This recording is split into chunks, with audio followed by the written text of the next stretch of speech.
Hello everyone, welcome to efforts.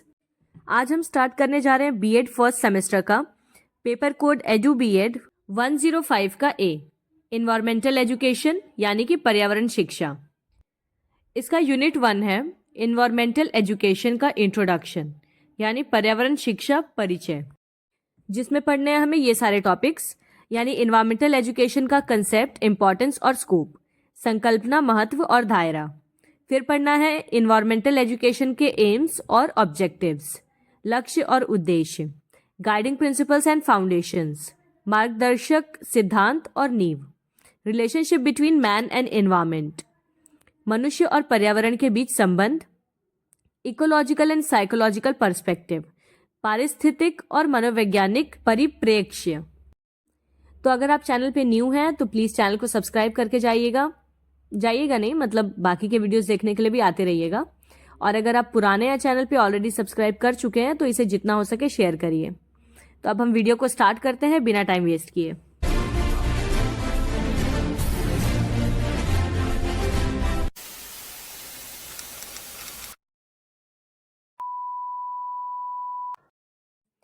Environmental education concept and meaning, पर्यावरण शिक्षा, संकल्पना और उसका अर्थ। The term environmental education is made up of two words, environment and education. Education means the process of teaching or training and environment means surrounding. Therefore, environmental education aims at the study of natural environment. पर्यावरण शिक्षा दो शब्दों से मिलकर बना है, पर्यावरण और शिक्षा से। शिक्षा का अर्थ होता है शिक्षण या प्रशिक्षण की प्रक्रिया और पर्यावरण का अर्थ होता है आसपास की चीजें। इसलिए पर्यावरण शिक्षा का उद्देश्य प्राकृतिक पर्यावरण का अध्ययन करना है। It also enables the individuals to explore, understand and resolve problems in the ecosystem. This includes people to work towards the betterment of our environment. Environmental education या पर्यावरण शिक्षा व्यक्तियों को पारिस्थितिक तंत्र में समस्याओं का पता लगाने, समझने और उनको हल करने में सक्षम बनाता है। साथ ही ये लोगों को हमारे पर्यावरण की बेहतरी की दिशा में भी काम करने के लिए प्रेरित करता है। Environmental education is a process in which individuals explore the environmental issues to take appropriate, required, and immediate actions to improve the conditions or any hitches in the environment. पर्यावरण शिक्षा वह प्रक्रिया है जिसमें व्यक्ति पर्यावरणीय मुद्दों का पता लगाते हैं ताकि पर्यावरण की स्थिति या किसी भी तरह की समस्या को सुधारने के लिए जो भी उचित, आवश्यक और तत्काल कार्रवाई हो उसे कर सकें। मतलब इन्वायरमेंटल एजुकेशन का मेन एम ये है इन्वायरमेंट के बारे में पढ़ना, उसमें जो भी प्रॉब्लम्स हैं उनको सॉल्व करना। ठीक है।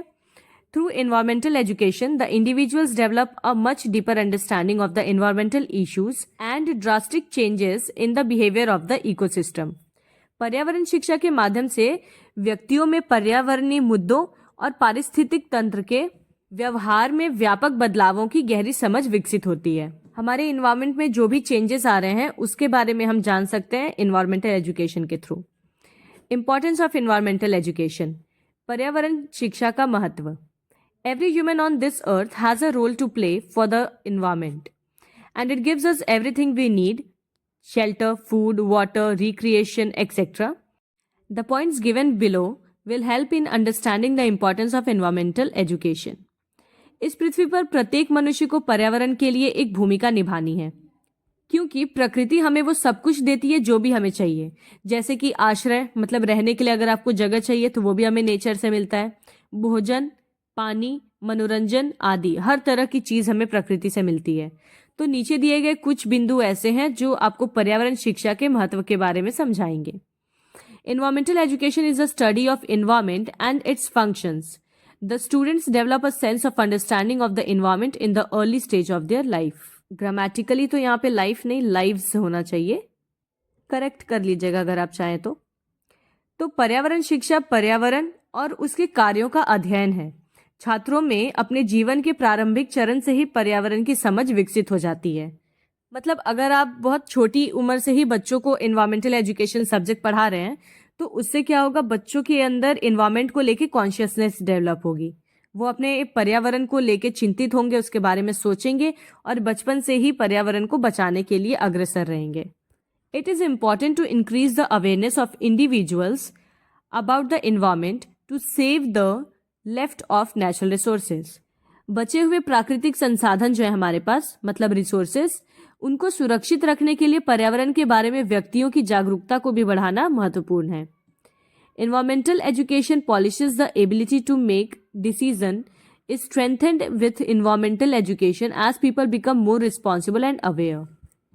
पर्यावरण शिक्षा निर्णय लेने की क्षमता को निखारती है और पर्यावरण शिक्षा से लोग अधिक जिम्मेदार और जागरूक बनते हैं। Individuals can deal with any environmental problem through environmental education. पर्यावरण शिक्षा के माध्यम से व्यक्ति किसी भी तरह की पर्यावरणीय समस्या से निपट सकते हैं।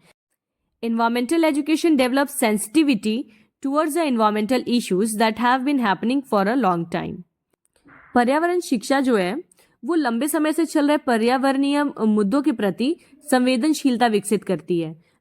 Students will know the particular viewpoint to advocate towards environmental education. छात्र पर्यावरण शिक्षा की वकालत करने के लिए विशेष दृष्टिकोण को जानेंगे।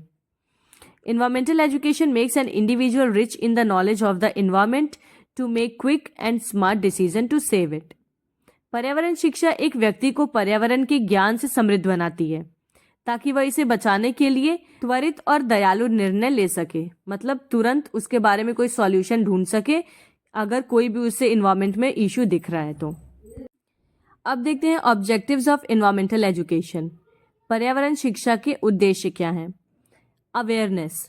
Awareness is one of the fundamental objectives that any subject of study offers. Awareness का मतलब होता है जागरूकता। ये उन मूलभूत उद्देश्यों में से एक है जो अध्ययन का कोई भी विषय आपको प्रदान करता है। Through environmental education, awareness about the environment, the issues of the environment, and the solutions for the problems are generated. In addition, there is a proper understanding as to why there are various functions present in the environment. पर्यावरण शिक्षा के माध्यम से पर्यावरण, उसके मुद्दों और उसकी समस्याओं के समाधान के बारे में जागरूकता पैदा की जा सकती है और इसके अलावा इस बात की भी उचित समझ हो जाती है कि पर्यावरण में जो भी चीजें हो रही हैं, जो भी कार्य हो रहे हैं, वो किस वजह से हैं। जैसे हम छोटे में पढ़ते थे ना, क्लास 1 से 5 तक EVS की बुक चलती थी, तो वो क्या है, वो इन्वायरमेंट की ही एजुकेशन है, मतलब पर्यावरण के बारे में शिक्षा। तो उससे हमें कई चीज़ें पता चलती थी कि पेड़ किस तरह से हमें ऑक्सीजन देते हैं, हम कार्बन डाइऑक्साइड छोड़ते हैं, नेचर में वाटर साइकिल किस तरह से काम करती है, इस तरह की सारी चीज़ें हमें उसी से पता चली। तो इन्वायरमेंटल एजुकेशन सब्जेक्ट का एक ऑब्जेक्टिव होता है अवेयरनेस फैलाना। दूसरा ऑब्जेक्टिव है knowledge. Environmental education helps a person gain knowledge and information about the current happenings in the environment. There is in depth and proper education that is provided about the environment and the factors of the environment. दूसरा उद्देश्य है इसका ज्ञान। पर्यावरण शिक्षा व्यक्ति को पर्यावरण में वर्तमान यानी प्रेजेंट, तो ये वर्तमान घटनाओं के बारे में ज्ञान और जानकारी प्राप्त करने में मदद करती है। यहाँ पर्यावरण और पर्यावरण के कारकों के बारे में भी गहन और उचित शिक्षा प्रदान की जाती है। नेक्स्ट ऑब्जेक्टिव है रिस्पॉन्सिबिलिटी।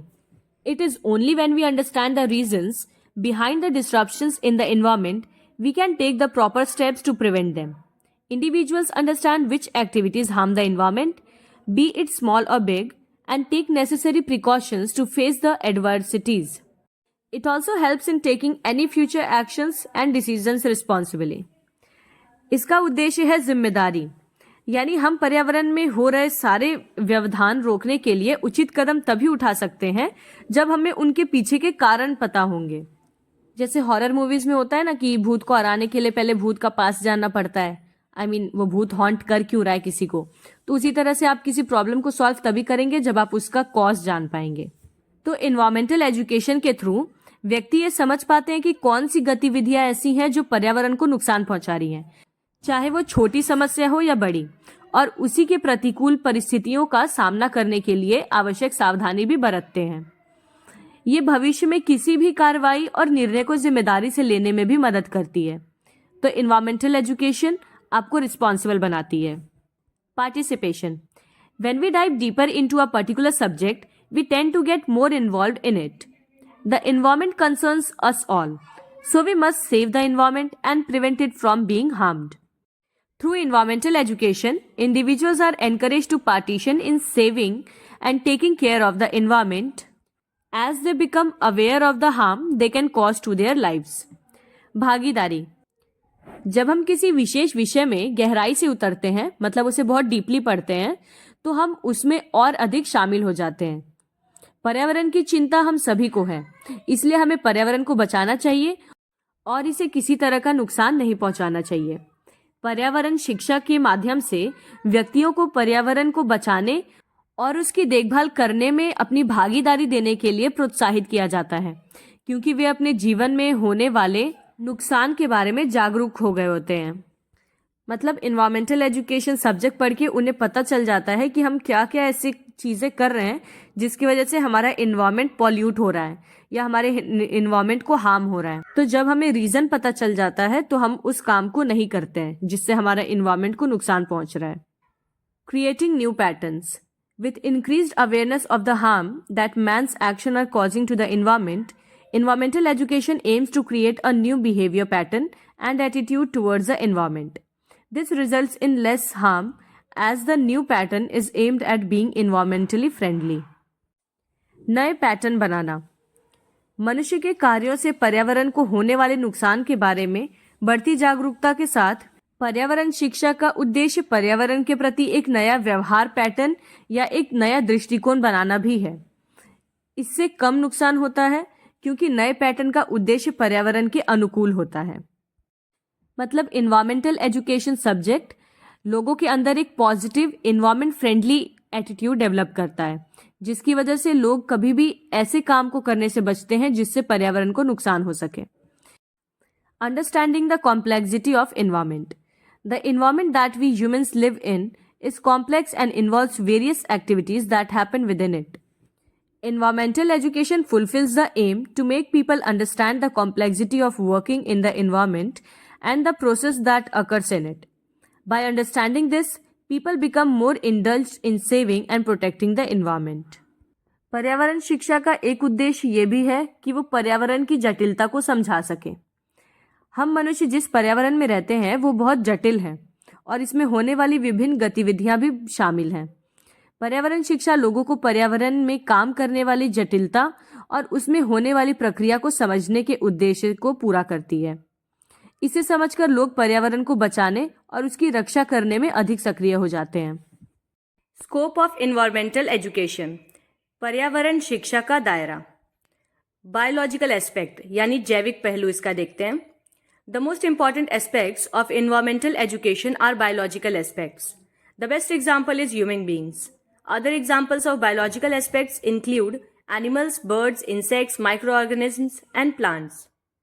पर्यावरण शिक्षा का सबसे महत्वपूर्ण पहलू है जैविक पहलू. सबसे अच्छा उदाहरण है इसका मनुष्य. जैविक पहलुओं के अन्य उदाहरण भी हैं जैसे पशु, पक्षी, कीड़े, सूक्ष्म जीव और पौधे. यानी पर्यावरण शिक्षा का अगर आप जैविक पहलू देखें तो इसमें हम इन सब के बारे में पढ़ते हैं. इसके बाद है फिजिकल एस्पेक्ट यानी भौतिक पहलू.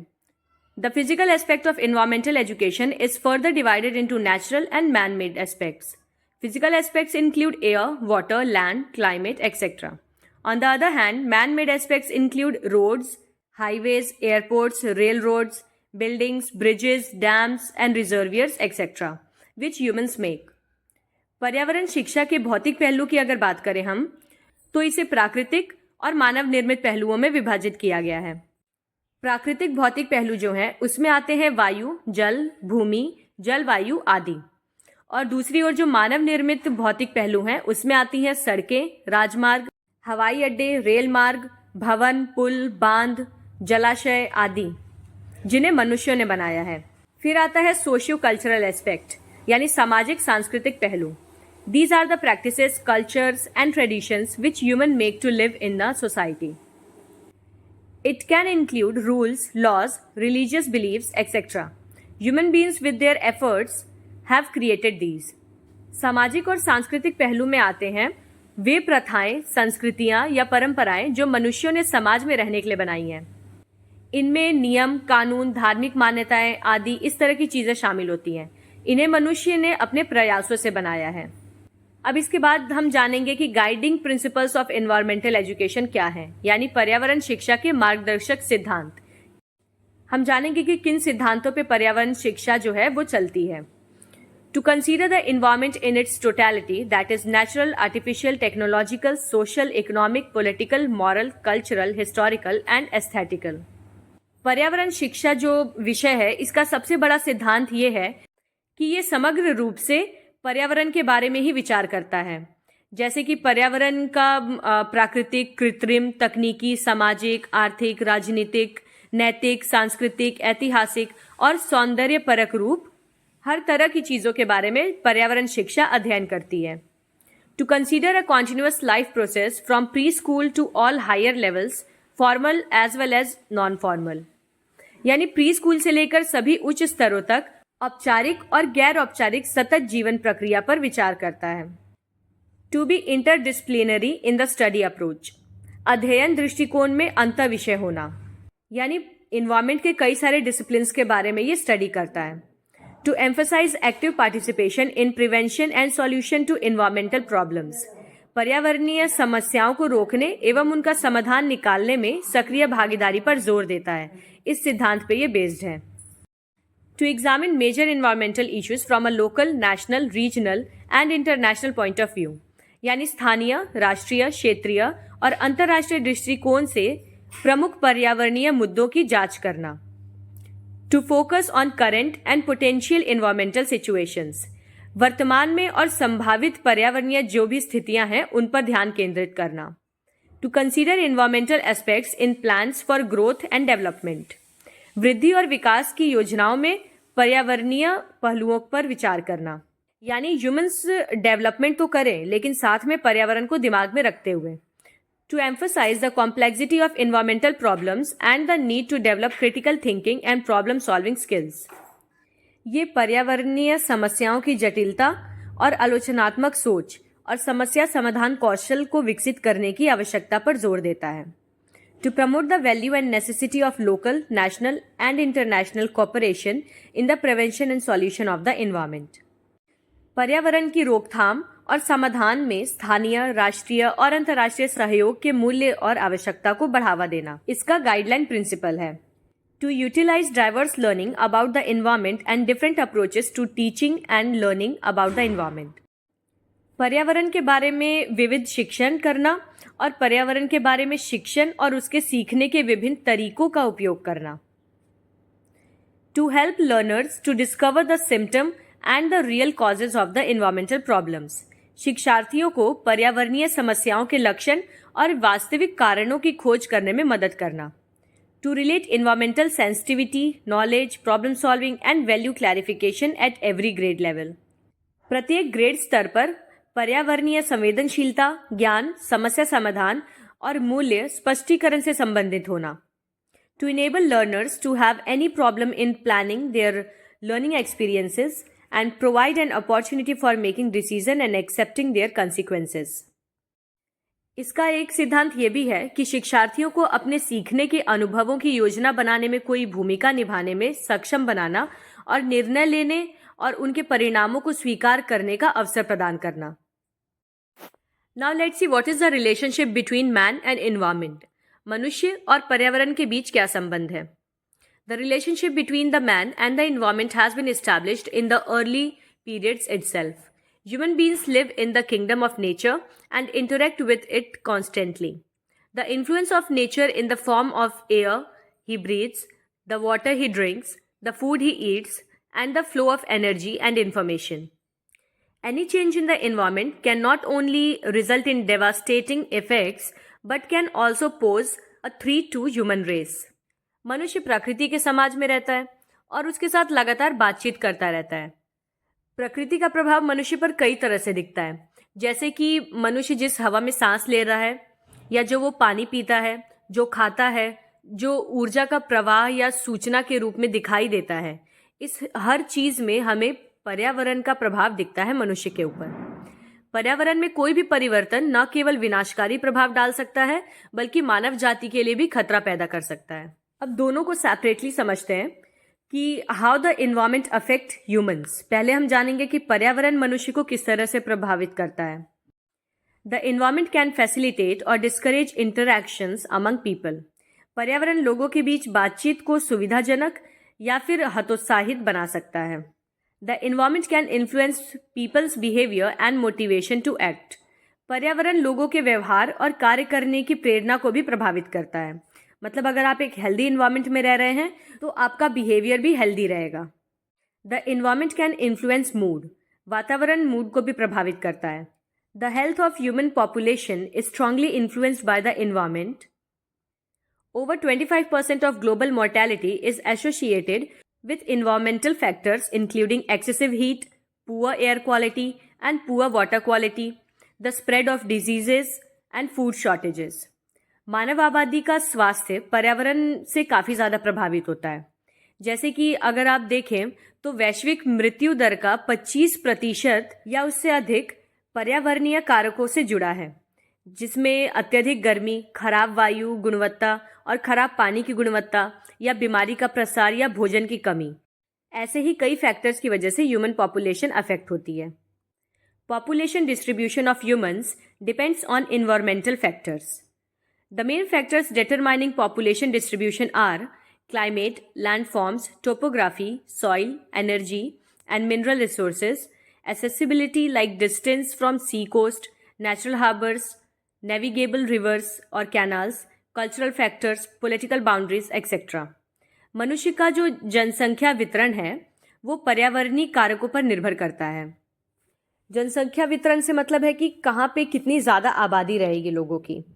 तो जनसंख्या वितरण निर्धारण करने वाले कुछ मुख्य कारक हैं, जैसे जलवायु, भू आकृतियाँ, स्थलाकृति, मिट्टी, ऊर्जा और खनिज संसाधन, और जैसे कि समुद्र तट से कितनी दूरी है, या प्राकृतिक बंदरगाह, नौगम्य नदियाँ या नहरें, कुछ सांस्कृतिक कारक या राजनीतिक सीमाएं। Now we'll see how humans affect the environment. इसके तो बहुत सारे पॉइंट्स आप खुद भी लिख सकते हैं। मनुष्य पर्यावरण को किस तरह से प्रभावित करता है। Deforestation. Deforestation refers to the clearing of trees from a forest which is then converted into non forest use.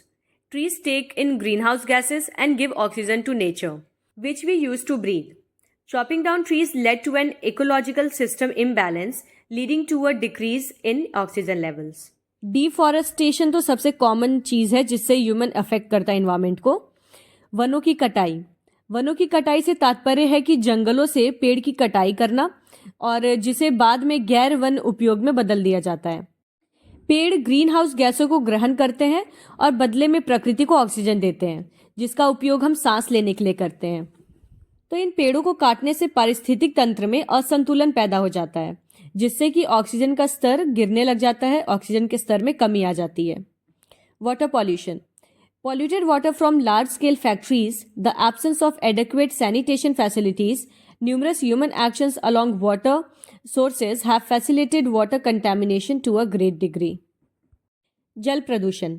जल प्रदूषण कैसे होता है कि जैसे बड़े पैमाने पर कारखानों से जो प्रदूषित पानी निकलता है, पर्याप्त स्वच्छता सुविधाओं की कमी और जल स्रोतों के किनारे कई मानवीय कार्यों ने काफ़ी हद तक जल प्रदूषण को बढ़ावा दिया है।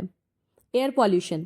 Overpopulation has caused a great deal of air pollution, especially due to use of vehicles for transport. वायु प्रदूषण। अधिक जनसंख्या के कारण बहुत अधिक वायु प्रदूषण होने लगा है, तो विशेषकर कि जो परिवहन के लिए वाहनों का उपयोग किया जा रहा है उसकी वजह से। The exploitation of marine life. Our marine life is becoming endangered due to the massive scale of commercial fishing. समुद्री जीवन का दोहन। बड़े पैमाने पर व्यावसायिक मछली पकड़ने के कारण हमारा समुद्री जीवन खतरे में पड़ता जा रहा है। Global warming. Global warming refers to the rapid rise in earth's average surface temperature over the past century, mainly due to the green house gases released by people burning fossil fuels. Global warming किसे कहते हैं? Global warming का मतलब होता है कि पिछली एक शताब्दी में जो औसत तापमान है उससे पृथ्वी का तापमान कितना बढ़ा है, और इस तापमान का बढ़ने का मुख्य कारण लोगों द्वारा जीवाश्म ईंधन यानी कि फॉसिल फ्यूल जो बर्न करते हैं उसको जलाने से निकलने वाली ग्रीन हाउस गैसें हैं। It results in the melting of ice caps and therefore increasing the sea levels, triggering tsunami, cyclones and other natural calamities. Global warming के परिणाम स्वरूप बर्फ पिघलती जा रही है, जिसकी वजह से समुद्र में जो पानी का स्तर है वो भी बढ़ रहा है, जिससे कि सुनामी, चक्रवात और अन्य प्राकृतिक आपदाएं उत्पन्न होती हैं। Habitat loss. Wildlife conservation is becoming tougher because their natural habitat is constantly being threatened and destroyed. पर्यावास की हानि। वन्य जीवन संरक्षण कठिन होता जा रहा है क्योंकि उनके प्राकृतिक आवास को लेकर खतरा उत्पन्न हो रहा है क्योंकि उन्हें नष्ट किया जा रहा है। Water pollution and deforestation are the main reasons for habitat loss. जल प्रदूषण और वनों की कटाई आवास हानि का मुख्य कारण है। मतलब हम पेड़ों को काटते जा रहे हैं और पानी को प्रदूषित कर रहे हैं, जिस वजह से जानवर मरते जा रहे हैं, या कह लीजिए अपनी जगह को छोड़कर इधर से उधर भटक रहे हैं। जब जंगल ही नहीं बचेगा तो जानवर रहेंगे कहाँ। Ozone layer depletion. The 3 ozone atoms make up an ozone ring. While oxygen lends life to organism, ozone is a toxic gas. Ozone prevents UV radiations from entering the planet, thus protecting all of us from UV damage. Over the years, however, this defensive layer has been eroding across the world. Ozone परत का क्षय। सबसे पहले जानिए कि ozone क्या होता है। जैसे कि ऑक्सीजन के 2 मॉलिक्यूल्स को मिला के ऑक्सीजन गैस बनती है, और वैसे ही ऑक्सीजन के 3 मॉलिक्यूल्स को मिला के ओजोन गैस बनती है। तो इसका फॉर्मूला होता है O3। 3 ऑक्सीजन परमाणु एक ओजोन वलय बनाते हैं। जबकि ऑक्सीजन जीवों को जीवन प्रदान करता है, वहीं दूसरी ओर ओजोन जहरीली गैस होती है। ओजोन यूवी विकिरण को पृथ्वी में प्रवेश करने से रोकता है। इस प्रकार से यह हमें सारी यूवी क्षति से बचाता है। हालांकि पिछले कई वर्षों में यह रक्षात्मक परत जो है दुनिया भर में वो खत्म होती जा रही है। आप लोगों ने सुना भी होगा कि साउथ पोल पे ओजोन लेयर में छेद देखा गया है। तो बस इतना ही। अब मिलते हैं हम अगले वीडियो में अगले यूनिट के साथ। चैनल को सब्सक्राइब कर दीजिएगा और शेयर करना मत भूलिएगा। So see you in the next video. Till then take care and bye bye.